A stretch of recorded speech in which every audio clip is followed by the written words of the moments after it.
This week we start off in stunning Shieldaig, known nowadays for its fishing, and it's thought that the name comes from the Old Norse Seildvik, which means herring bay. But it was also built to raise and train sailors that would go on and fight in the Napoleonic Wars.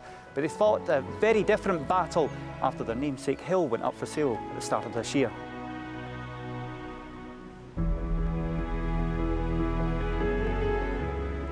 Ben Shieldaig dominates the skyline above the village. Its pine wood can be traced back to the Ice Age. Woodland Trust Scotland raised £1.6 million to purchase the hill and preserve its unique habitat. For us, this was a tremendous opportunity because it's not just got one really special woodland on it, it's got two. It's got the classic Caledonian pine wood that we're in at the moment, which people know from across the country, the Cairngorms in particular. But this is one of the most westerly pine woods in Europe.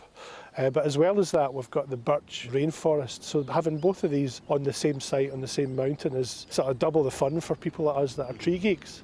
But also, it's a lot of bare hill as well. So from our point of view, it's an opportunity to spread these woods out. These trees have seen things like the Highland clearances, the road being built. Bonnie Prince Charlie would possibly have sheltered under the shade of... We like stories like that, don't we? You know, as I say, there are trees here older than the United States of America.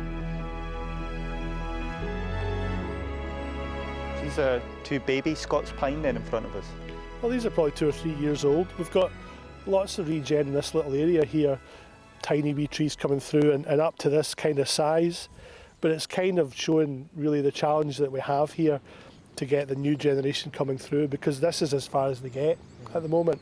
What's eating them then as they grow through the process? Around here, it's deer here. Right. There are other parts of the country where there are, you know, everything from little shrews through rabbits up to deer ultimately. And for us to let these guys do their thing is to take that grazing pressure off them. So there'll be a certain amount of fencing coming. Any part of Scotland, there's deer management groups, so we'll link up with the other landowners round about. And there are targets for keeping the deer numbers down everywhere in the Highlands.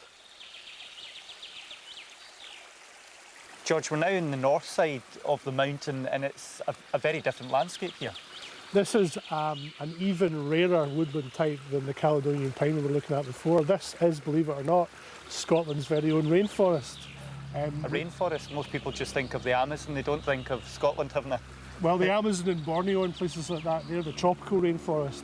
This is the temperate rainforest, sometimes called the Celtic rainforest.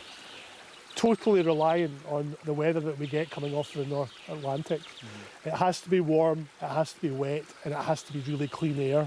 So you wouldn't see this in the east coast of Scotland because there wouldn't be enough rain, and actually the air would be tainted by, you know, various things that it's picked up across the cities as it came across the country.